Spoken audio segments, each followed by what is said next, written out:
नमस्कार, मैं हूं आपके साथ शगुफ्ता साहिल देव। आप देख रहे हैं जीएनटी स्पेशल और जीएनटी स्पेशल में हमारा खास शो सावन शिवम सुंदरम। सावन के पवित्र महीने में आस्था और शिव भक्ति की बयार चल रही है। आज सावन का पहला सोमवार है, तो सावन भगवान शिव और चंद्रदेव का महीना माना जाता है, उनका प्रिय महीना कहा जाता है। वैसे तो सावन का पूरा महीना ही शुभ होता है, लेकिन इसमें सोमवार का महत्व सबसे ज्यादा माना जाता है। सोमवार का दिन भगवान शिव को अत्यंत प्रिय होता है और उनको समर्पित होता है। सावन सोमवार का दिन जप, तप और ध्यान के लिए उत्तम होता है। ऐसे में सावन के पहले सोमवार को देश के कोने कोने में शिव मंदिरों में देवाधिदेव महादेव के जलाभिषेक के लिए आज सुबह से ही लोगों का रैला उमड़ रहा है। देश के अलग अलग शहरों से शिव मंदिरों की तस्वीरें आपके सामने हैं। सावन के पहले सोमवार को शिव भक्त भोलेनाथ का जलाभिषेक करने के लिए पहुंच रहे हैं, तो कहीं रुद्राभिषेक किया जा रहा है। शहर शहर शिव मंदिरों में भक्तों का सैलाब उमड़ा है। महादेव के प्रिय महीने में हर भक्त भगवान आशुतोष का जलाभिषेक कर उन्हें प्रसन्न करना चाहता है। वहीं महादेव के ज्योतिर्लिंग धामों में भी आज बड़ी संख्या में भक्त दर्शन कर रहे हैं। उत्तर में केदारनाथ से लेकर सुदूर दक्षिण में रामेश्वरम तक, पूरब में बाबा बैद्यनाथ के धाम से पश्चिम में सोमनाथ के प्रांगण तक, चारों कोनों के 12 ज्योतिर्लिंग धामों में सावन सोमवार के दिन महादेव की अद्भुत और अनन्य आस्था देखने के लिए मिल रही है। जब से सावन की शुरुआत हुई, जीएनटी पर हम आपको देश के प्रमुख शिव धामों के दर्शन करवा रहे हैं। आज सावन का पहला सोमवार है, ऐसे में आज आपको लिए चलते हैं पवित्र द्वादश ज्योतिर्लिंग में सर्वप्रथम माने जाने वाले सोमनाथ ज्योतिर्लिंग धाम में। भारत के गौरवशाली इतिहास में दर्ज आस्था की अनुपम धरोहर है सोमनाथ मंदिर। एक ऐसी धरोहर जिसके बिना भारत का इतिहास अधूरा सा लगता है। लेकिन इतिहास से परे सनातन धर्म में सोमनाथ मंदिर का अलग ही महत्व माना गया है। इसकी कहानी जुड़ी है सोमदेव यानी चंद्रमा से, जिनके नाम पर महादेव स्वयं यहाँ सोमनाथ कहलाते हैं। आज आपको सुनाएंगे विश्व भर में अपने वैभव के लिए विख्यात सोमनाथ धाम की ये अद्भुत कहानी।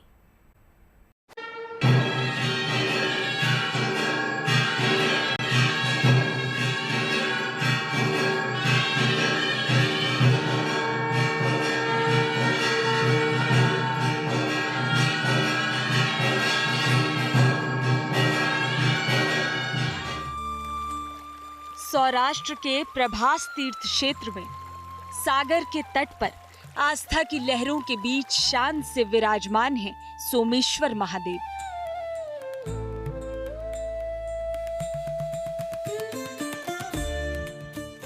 सोमेश्वर ज्योतिर्लिंग को 12 ज्योतिर्लिंग में सर्वप्रथम माना जाता है।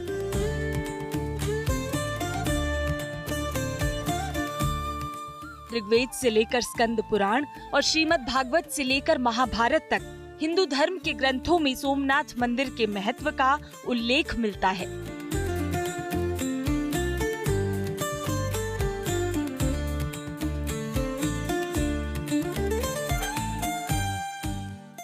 मान्यता है कि भगवान शिव की कृपा से दक्ष प्रजापति के श्राप से मुक्ति पाने के बाद मंदिर का निर्माण सोम यानी खुद चंद्रदेव ने किया था।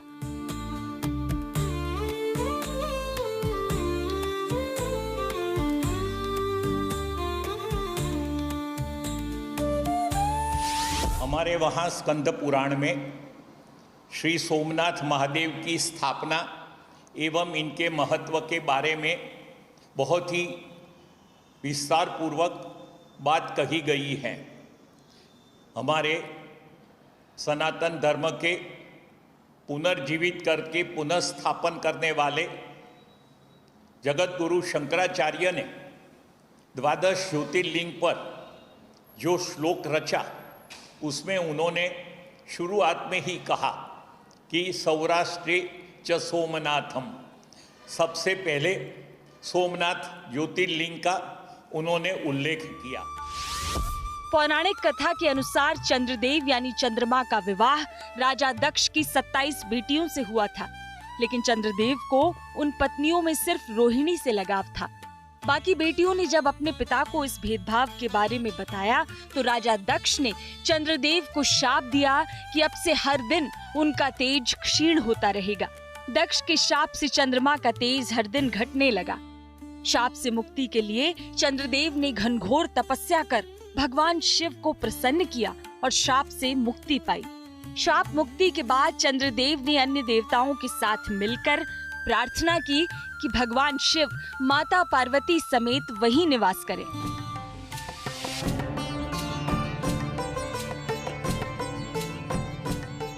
भगवान शिव ने उनकी प्रार्थना स्वीकार की और ज्योतिर्लिंग के रूप में स्थापित हो गए।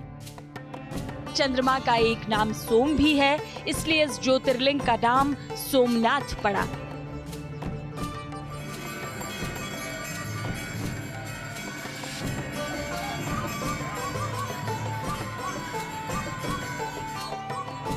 सोमनाथ मंदिर गुजरात के काठियावाड़ क्षेत्र में वेरावल बंदरगाह पर मौजूद है।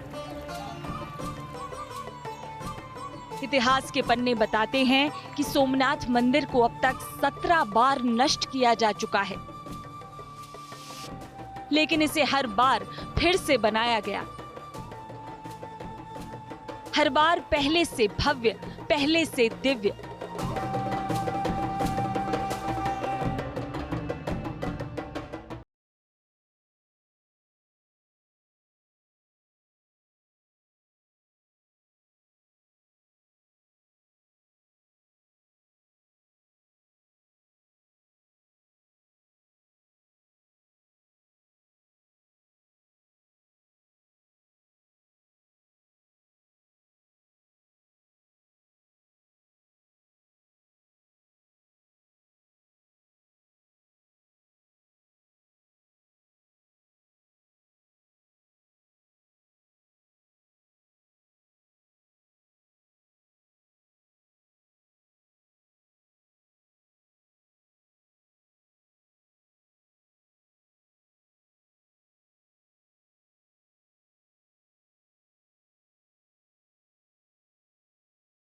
का इतिहास बड़ा भातीगल है। वहाँ कई आक्रमण हुए, मंदिर को बार बार नष्ट करने की कोशिश की गई और हर समय हिंदुओं ने अपनी आस्था के अनुसार उनका पुनर्निर्माण किया। ये वैसे गिना जाए तो 7वां मंदिर है, जिसके लिए आज़ादी के बाद 13 नवंबर 1947 को सरदार वल्लभ भाई पटेल ने व्रत लिया था कि यह मंदिर का पुनर्निर्माण करेंगे और 11 मई 1951 से ये मंदिर में फिर से पूजा अर्चना हो रही है। ये घटना को आज करीब 73 साल हुए। सोमनाथ मंदिर शताब्दियों से सहेजा गया इतिहास का एक अनमोल अध्याय है।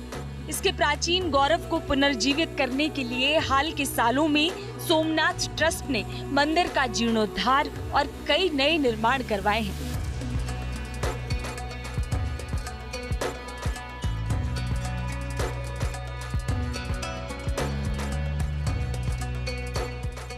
सोमनाथ मंदिर के क्षेत्र का विस्तार कर इसे विराट रूप दिया गया है। मंदिर के लंबे चौड़े प्रांगण में अब करीब 42 मंदिर हैं,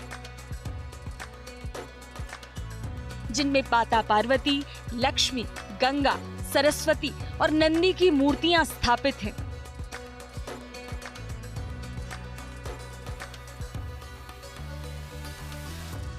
सोमनाथ ट्रस्ट ने मंदिर का जीर्णोद्धार करवाने वाली रानी अहिल्याबाई के बनवाए प्राचीन सोमनाथ मंदिर परिसर का भी पुनर्निर्माण करवाया है।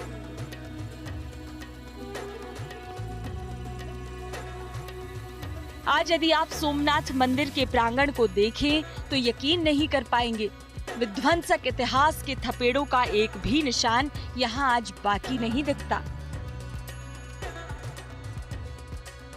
सोमनाथ मंदिर अगर दिन में सोने सा दमकता है तो रात में लाइट एंड साउंड शो के दौरान मंदिर की छटा और भी अद्भुत हो जाती है।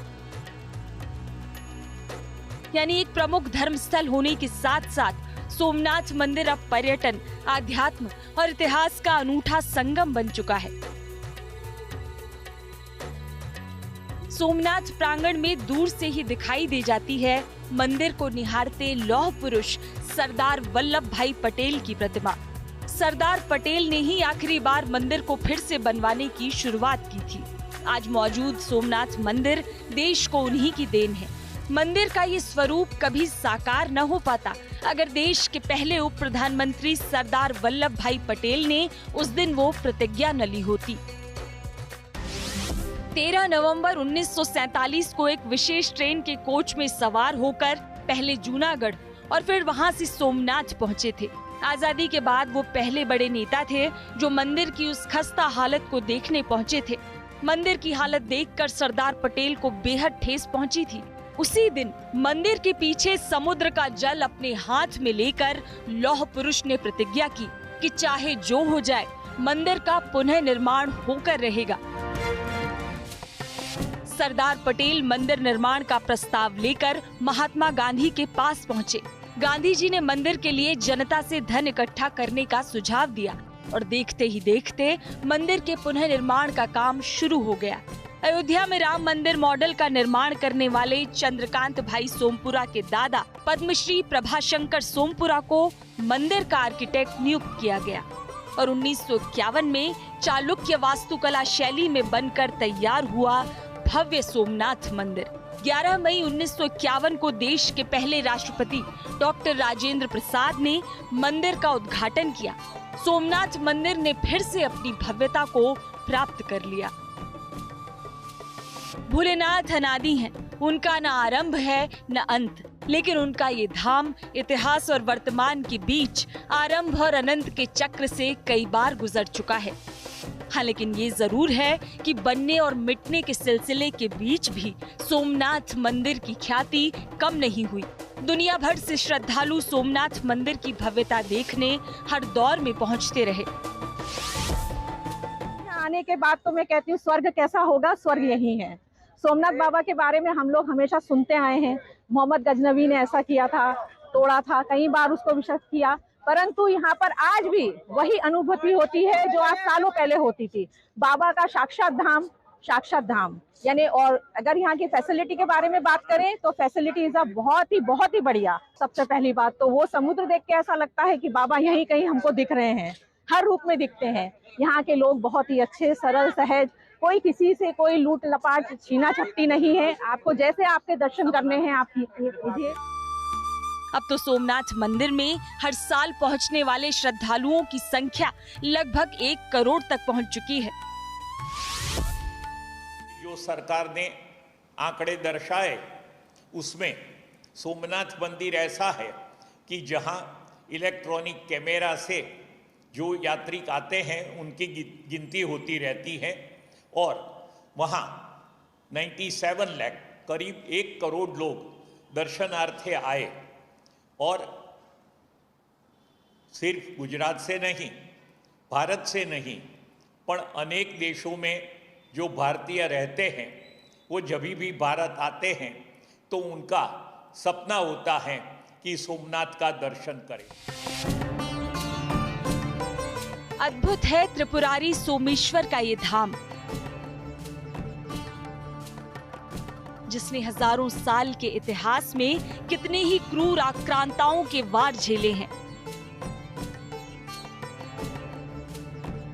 अतीत के थपेड़ों से ये डिगा जरूर, लेकिन मिटा नहीं, बल्कि आज भी शान से खड़ा है, मानो जिद पे अड़ा है कि मुझे मिटाने की कोशिशों में जाने कितने मिट गए, पर मैं आज भी सौराष्ट्र के आकाश में चंद्र सा दमकता हूँ, सिंधु के भाल पर चंदन सा चमकता हूँ।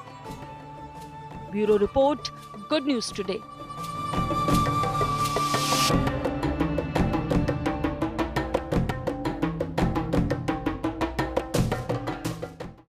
हर साल सावन का महीना आते ही शिव के धाम बाबा के जयकारों से गूंजने लगते हैं। खास बात यह है कि इस बार के सावन सोमवार पर कुछ शुभ संयोग भी बने हैं, जिसके चलते भक्तों को ये पूरा विश्वास है कि सावन के पहले सोमवार पर भोले शंकर की आराधना उनके जीवन में सुख समृद्धि का वरदान भी साबित होगी। आखिर इस विश्वास की वजह क्या है? सावन से देवादिदेव महादेव का रिश्ता क्या है? सावन का सोमवार महादेव को विशेष प्रिय क्यों है? और सावन में महादेव का जलाभिषेक करने का महत्व क्या है? ये वो तमाम सवाल हैं जिनके जवाब सनातन धर्म के पौराणिक इतिहास में छुपी युगों पुरानी कहानियों में मिल जाते हैं।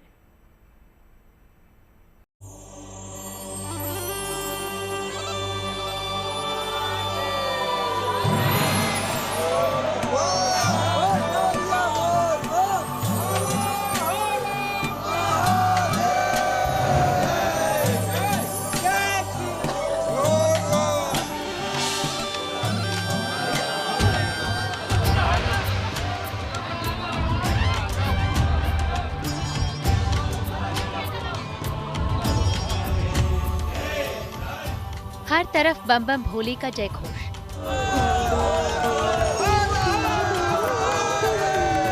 मंदिरों और शिवालयों में महादेव के नाम का उद्घोष। धरती से आकाश तक मानो सब कुछ शिवमय हो गया है। एक तो महादेव का सबसे प्रिय महीना सावन और उस पर सावन का सोमवार। शिव भक्तों के लिए आज का दिन किसी मनोकामना के पूरा होने सा है। ज्योतिषी मानते हैं कि सावन का पहला सोमवार और भी खास होता है। देखिए, पूरा श्रावण का महीना जप, तप और ध्यान के लिए उत्तम माना जाता है, लेकिन इसमें सोमवार का विशेष महत्व है। सोमवार का दिन चंद्र ग्रह का दिन है, चंद्रमा का दिन है, और चंद्रमा के नियंत्रक हैं भगवान शिव, यानी महीना भी भगवान शिव का और दिन भी भगवान शिव का। इसीलिए सोमवार को पूजा करने से न केवल चंद्रमा बल्कि भगवान शिव की कृपा भी मिलती है। वैसे तो पूरा सावन महीना जप, तप और ध्यान के लिए उत्तम होता है, लेकिन सावन में पड़ने वाले सोमवार का खास महत्व होता है। सोमवार का दिन चंद्र ग्रह का दिन होता है और चंद्रमा के नियंत्रक भगवान शिव हैं। इस दिन पूजा करने से न केवल चंद्रमा बल्कि भगवान शिव की कृपा भी मिलती है। खराब सेहत और विवाह में अड़चन हो तो सावन के सोमवार में महादेव की पूजा से ये विघ्न दूर हो जाते हैं। सावन के सोमवार पर अगर आप पूजा करते हैं तो कोई भी व्यक्ति जिसको स्वास्थ्य की समस्या हो, विवाह की मुश्किल हो या जीवन में दरिद्रता हो, अगर सावन के हर सोमवार पर विधि पूर्वक भगवान शिव की पूजा करे तो तमाम समस्याओं से उसको मुक्ति मिल जाती है। सावन का महीना, सोमवार का दिन और प्रदोष काल का समय, ये तीनों जब एक साथ आ जाते हैं और आप सावन के सोमवार पर पूजा उपासना करते हैं तो आपकी तमाम कामनाएं बड़ी आसानी से पूरी हो जाती हैं। जिस तरह सावन महादेव का मनभावन महीना माना जाता है, उसी तरह सावन का सोमवार भी भगवान शंकर को बेहद प्रिय है। इस मान्यता से जुड़े कई पौराणिक संदर्भ मिलते हैं। मान्यता है कि भगवान विष्णु के अवतार परशुराम भगवान शंकर के परम प्रिय भक्त थे। परशुराम को उनका अस्त्र फरसा भगवान शंकर ने ही दिया था। मान्यता है कि सावन के सोमवार की तिथि को ही भगवान परशुराम ने कांवड़ लेकर महादेव का जलाभिषेक किया था, जिससे भगवान शंकर बेहद प्रसन्न हुए थे। मान्यता है कि सृष्टि में तभी से कांवड़ यात्रा की शुरुआत हुई और तभी से सावन के सोमवार को भगवान शंकर की अति प्रिय तिथि होने की मान्यता भी और प्रबल हो गई। इसी तरह सावन में महादेव को जल चढ़ाने की परंपरा के पीछे भी पौराणिक मान्यता है। पौराणिक ग्रंथों में जिक्र मिलता है कि अमृत को पाने के लिए एक बार देवताओं और असुरों ने सागर मंथन किया था। उस दिन सागर मंथन में निकले 14 रत्नों में हलाहल विष भी शामिल था। कहते हैं कि हलाहल विष इतना घातक था कि उसके प्रभाव से सृष्टि के सारे जीवों के प्राणों पर संकट आ गया था। तब देवाधिदेव महादेव ने उस विष को पीकर संसार पर मंडराते काल का अंत किया था। तभी से महादेव को जल चढ़ाने की ये परंपरा आज तक चली आ रही है। सब प्राणियों की रक्षा के लिए भगवान शिव ने उस हलाहल को अपने धारण कर लिया कंठ में। तो भगवान के कंठ में वो भगवान को अति पीड़ा देने लगा। तो जब भगवान को पीड़ा देने लगा तो भगवान के भक्तों ने उनकी प्रसन्नता के लिए, उनकी पीड़ा शांत करने के लिए उनका जलाभिषेक किया। उनको जल की जो शीतलता है भगवान के विष को थोड़ा शांत देती है, तो भगवान उस व्यक्ति से अति प्रसन्न होते हैं जो भगवान का जलाभिषेक करता है। सावन के सोमवार को भोलेनाथ को जल चढ़ाना और भी खास माना जाता है। मान्यता है कि सावन के सोमवार को भगवान शिव की आराधना करने से सारी मन्नत, सारे मनोरथ सिद्ध हो जाते हैं। लेकिन अगर सोमवार का व्रत भी रखा जाए तो ये दिन और भी खास हो जाता है। भगवान शिव की पूजा और खास तौर से वैवाहिक जीवन के लिए सावन का सोमवार महत्वपूर्ण है। विवाह ना हुआ हो तो संकल्प लेकर सावन के सोमवार का व्रत करने से ये मनोकामना पूरी हो जाती है। कहा जाता है कि सावन के सोमवार का व्रत रखने से खराब सेहत या मानसिक समस्या से निजात भी मिलती है। ज्योतिष शास्त्र के जानकार कहते हैं कि वैसे तो सोमवार का व्रत बाकी महीनों में भी किया जा सकता है, लेकिन सोमवार व्रत का संकल्प सावन में लेना सबसे उत्तम होता है। सोमवार और शिवजी के संबंध के कारण ही मां पार्वती ने 16 सोमवार का उपवास रखा था। सोमवार और शिव जी के संबंध के कारण मां पार्वती ने 16 सोमवार का उपवास रखा था और अभी भी बहुत सारी बालिकाएं जिनका विवाह नहीं हो पा रहा है वो 16 सोमवार का उपवास रखती हैं। सावन का सोमवार विवाह और संतान की समस्याओं के लिए अचूक माना जाता है। सावन सोमवार से जुड़ी ही मान्यताओं के कारण ये दिन शिव भक्तों के लिए बेहद खास है। तभी तो सावन का सोमवार आते ही भगवान नीलकंठ के भक्त उनकी आस्था के उत्सव में आकंठ डूबे नजर आते हैं। Bureau report, good news today.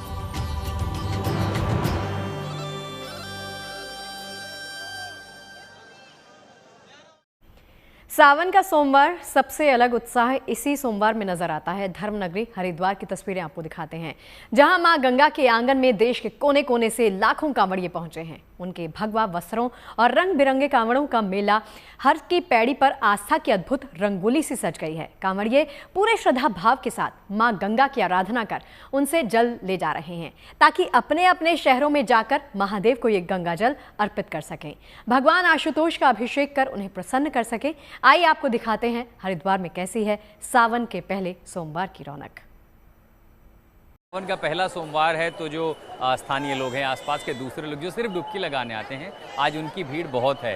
तो ठीक ब्रह्मकुंड के ठीक सामने मैं हूँ, वो हर की पौड़ी का ब्रह्मकुंड जिसकी मान्यता ही है कि मोक्ष की, कि यहाँ एक डुबकी लगी तो मोक्ष मिल जाएगी। तो एक लोटा जल जहाँ भगवान शिव के लिए निकल रहा है, ब्रह्मकुंड में यहीं पर डुबकी लग रही है। हालांकि व्यवस्थाएं काफ़ी बेहतर दिखाई दे रही हैं इस बार उत्तराखंड में प्रशासन के द्वारा, और उन्हीं व्यवस्थाओं के चलते दरअसल ये पर्व बेहद आसान और बेहद सुगम हो गया, चाहे वो कांवड़ियों की यात्रा हो या आने जाने वालों के लिए। हालांकि मुश्किल समय अभी शुरू होगा जब गाड़ियों की संख्या बढ़ेगी, लेकिन इस बीच भक्त यहाँ ज़रूर हैं। हर हर महादेव का उद्घोष है। कल कल करती यमुना गंगा में लोगों की डुबकी यहाँ पर लग रही है। और वो भी देखिए कि हरिद्वार से दरअसल गंगा का ये सफ़र ये शुरू होता है मैदानी इलाकों में, और इसी के आगे जितने ज्योतिर्लिंग मिलेंगे या जितने शिवालय और देवालय मिलेंगे वो गंगा का पानी आगे वहीं जाएगा। तो मान्यताएं यही तो कहती हैं कि देखिए गंगा एक बार हिमालय से निकली हैं, अब वो जितने शिवालय हैं, जितने ज्योतिर्लिंग हैं, उन सब तक जल पहुंचाएंगी। लेकिन अगर वहाँ कई इलाके ऐसे हैं ज्योतिर्लिंग जहाँ गंगा का प्रवाह नहीं है, तो वहाँ से भोले के और गंगा के भक्त आए हैं, गंगा मैया की गोद में अटखेली करके कांवड़ में जल भर लिया है, कलश ले करके अब वो निकल रहे हैं और रवाना हो रहे हैं अपने अपने गंतव्यों की ओर। यहाँ हरिद्वार में वही महात्म दिखाई देता है, बिल्कुल वैसी ही दिव्यता दिखाई देती है। 365 दिन यहाँ बदलता कुछ नहीं है। तो चलिए, सावन का ये सोमवार आप सबके लिए उत्तम और फलदायी साबित हो, इसी उम्मीद के साथ आप सभी को छोड़ जाते हैं। अच्छी खबरें लगातार जारी हैं, आप देखते रहिए JNT।